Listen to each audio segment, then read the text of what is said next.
Hello, what's up? This is Ron YT channel and back again for another videos. And for today's vlog mga lodi ay meron nga palang ina-unbox sa akin na unit. So ito nga pala yung unit ng ating tropa. So regalo to sa ating tropa, no. Bali, hindi naman to sa akin. Na-unboxing lang sa akin. So tingnan natin kung maganda yung unit niya.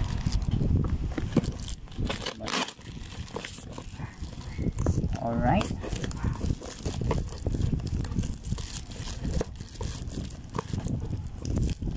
Galing pa ng LBC, oh. Ba, hindi talaban ng kutsilyo yung ano, yung mga ano nila, tape. Yung pala yung ano na, yung kutsilyo yung burol.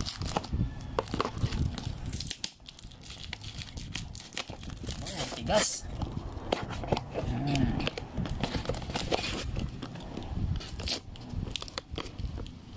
Ano ba? Ayun pa bukas yata. Kasi ako ITM yan. Okay, meron ba sa likod? Ayun. Tanggalin natin yung mga tape. Tanggalin natin yung mga tape.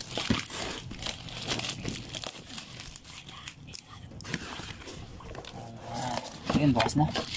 Ayan, nakabubble bukas tayo mga lodi, oh. LBC. Ang talim ng kutsilyo ko.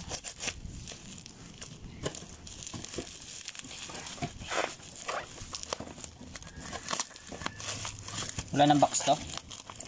Pinadala nyo, wala natang box? Meron. Ba't pala gunting? Nandito na siya.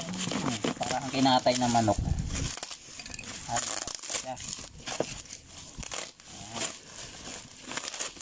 Oh, sabi mo to, gawin mo unan. Smart 9, yung model ng ano, Infinix.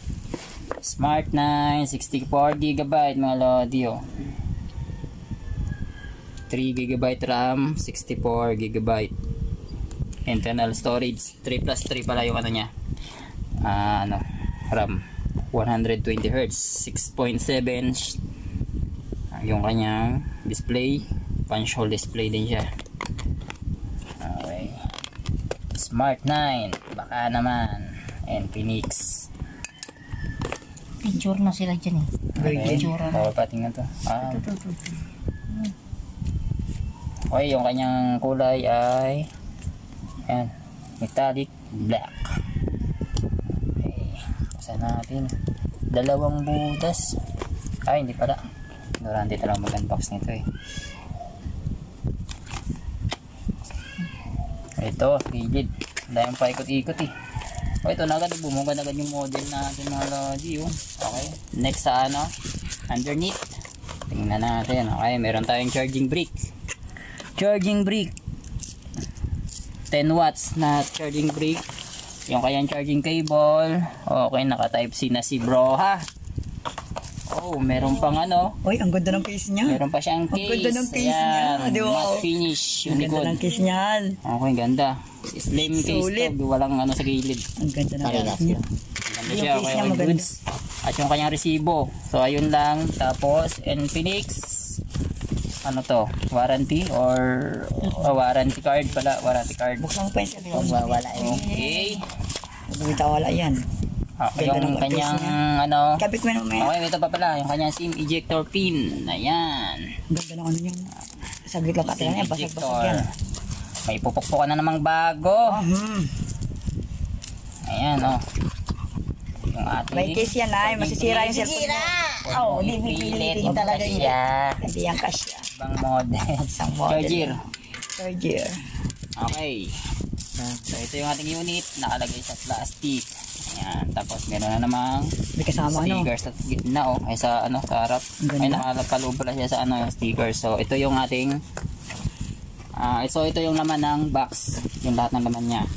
Ito pa pala plus yung pin. So ito na yung ating model. Tingnan na natin. Oh, wow. Naman. Ganda. Okay. Sulit. Okay, pre-install na rin siya na screen protector. May protector. Screen protector lang to, plastic lang yun.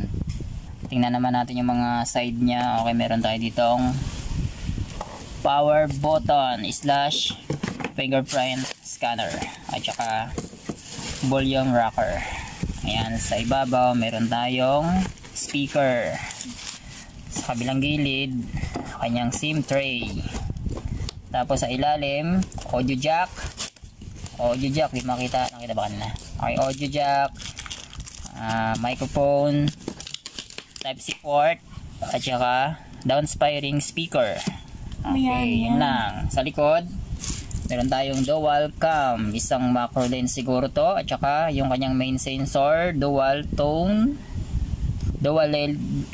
lead light flash. Ayan.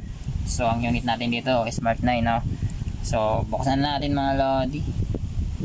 Ayan, pa-unboxing lang sa atin ng mayari. Sarap gamitin, sarap Sarap naman ito, bato-bato Pag hindi na siya maiinis niyan. Ang problema namin ginagamit niya naka-charge. Ayun ang iwag mo iwasan. Recommended natin dito kasi pag nagja-charge ka ng cellphone, kapag 30% na charge mo na. Wag kang Tapos wag magbababa. mong ipupul sa 180 hanggang 80 lang or 85% charge mo na. Ay di ba nag-charge ka 30% charge mo na 'yon. Pag dating ng 85%, Tanggalin mo na. bunot na 'yon. Wag mo nang iabot ng 100%.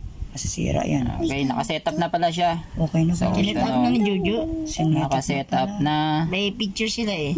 Okay, naka-setup na pala 'to eh. Setup mo siya. Okay.